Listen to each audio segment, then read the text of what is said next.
आप सभी का आचार्य जी एस्ट्रो में स्वागत है। आप सभी को मैं नमस्कार करता हूं। आज मैं एक बहुत ही बेहतरीन टॉपिक पे वीडियो बना रहा हूं और बड़ा ध्यान से सुने। टॉपिक है शौचालय और सेप्टिक टैंक का भूखंड में सही स्थान वास्तु के अनुसार। तो देखिए, ये होना बहुत जरूरी है।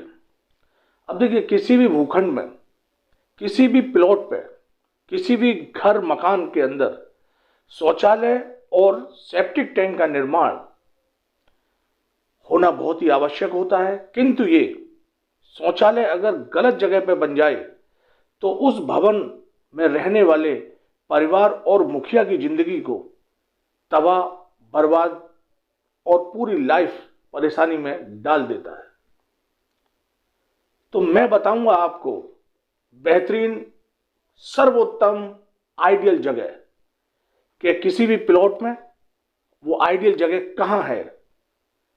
वीडियो को माय फ्रेंड्स बड़े ध्यान से देखिएगा, पूरा बहुत ही इंपॉर्टेंट हो गया है ये वीडियो।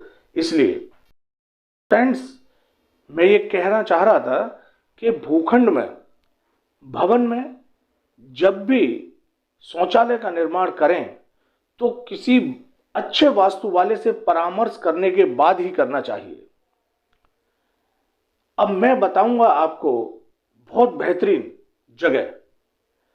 देखिए, भूखंड में वायव्य कोण, उत्तर और पश्चिम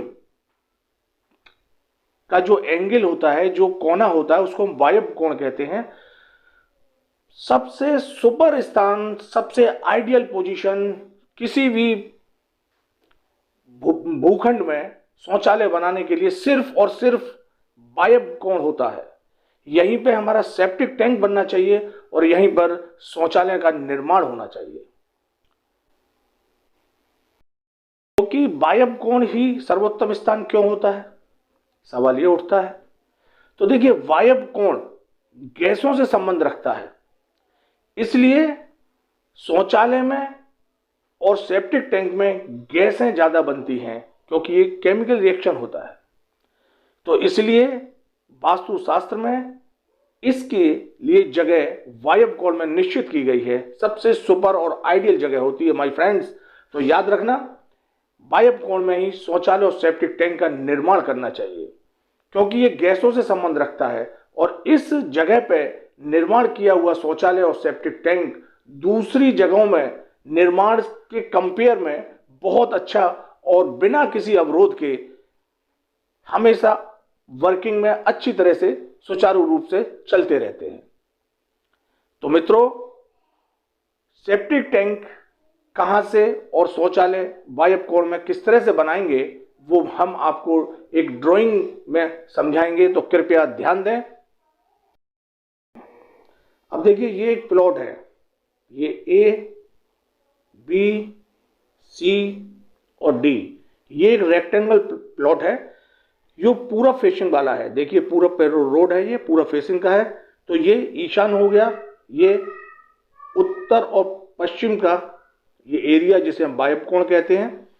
अब देखिए, इसी एंगल में हमें शौचालय और सेप्टिक टैंक का निर्माण करना चाहिए।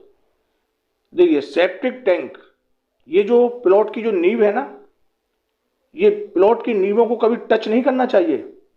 इस बाउंड्री वॉल या नींव कुछ भी कह लो, इससे कम से कम 1-1.5 फुट दूर बनाना चाहिए। और इसकी जो सेप्टिक टैंक की लेंथ है कुछ ऐसी होनी चाहिए, ये पश्चिम से पूरब की तरफ लंबाई में, जैसे आप देख रहे हैं इस ड्राइंग में, और उत्तर से दक्षिण की तरफ चौड़ाई में बनना चाहिए। और यहीं आसपास शौचालय का निर्माण करना चाहिए। ठीक है माय फ्रेंड्स, तो अब आप समझ गए होंगे। माय फ्रेंड्स, अब मैं आपको बताऊंगा कि शौचालय की अंदर की जो डिजाइन है या अंदर की बनावट है कैसी होनी चाहिए।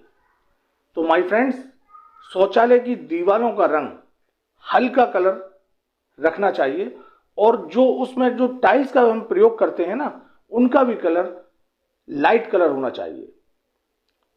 नेक्स्ट, एक चीनी मिट्टी की कटोरी में पिसा हुआ नमक अवश्य रखना चाहिए। इससे उसमें जो नेगेटिविटी क्रिएट होती है वो नमक सोख लेता है और फिर हफ्ते या 10 दिन बाद इस नमक को बाहर फेंक कर फिर इसमें पुनः दोबारा पिसा हुआ नमक भर के रख देना चाहिए।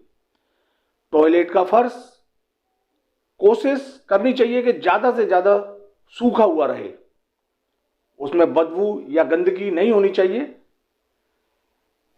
टॉयलेट के जो दरवाजे हैं, टॉयलेट के दरवाजे पूरब और उत्तर की दिशा में खुलने चाहिए।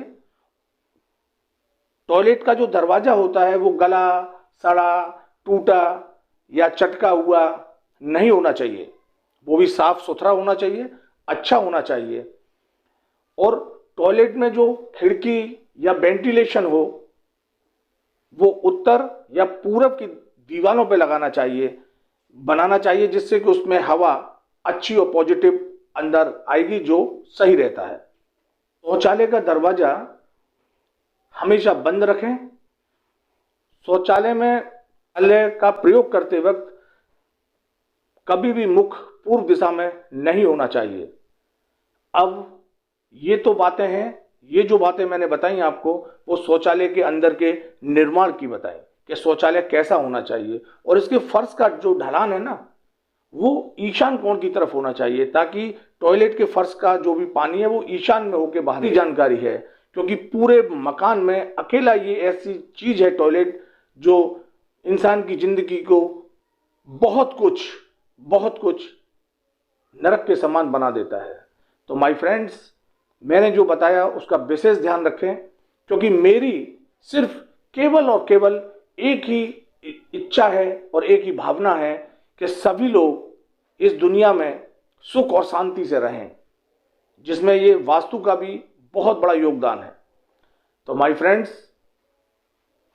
मैं सिर्फ इतना ही कहूँगा कि सब्सक्राइब तो बनता है यार, एक बार सब्सक्राइब जरूर करें आप। ठीक है, आपने मेरा वीडियो पूरा देखा, आपके लिए बहुत बहुत धन्यवाद और मेरा नमस्कार।